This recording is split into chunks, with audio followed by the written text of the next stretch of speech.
Pakistan cricket team जो कि ICC world cup 2023 से बाहर हो चुकी है, अब आहिस्ता आहिस्ता खिलाड़ी अपने वतन पाकिस्तान को वापस आएंगे, लेकिन ये इकट्ठे नहीं आएंगे। बाबर आजम जो कि 13 नवंबर की सुबह 2 बजे लाहौर एयरपोर्ट पहुंचेंगे, जबकि कुछ खिलाड़ी 7 बजे पहुंचेंगे। बाबर आजम अकेले आएंगे, लेकिन उनके साथ कुछ मैनेजमेंट के बंदे होंगे। अब्दुल्ला शफीक, उसामा मीर सियालकोट आएंगे, और जबकि हारिस रऊफ रावलपिंडी जाएंगे।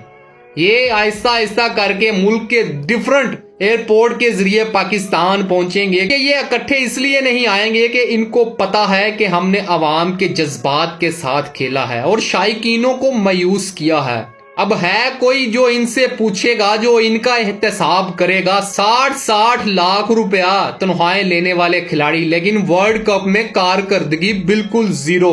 बाबर आजम ने तो पूरे वर्ल्ड कप में एक भी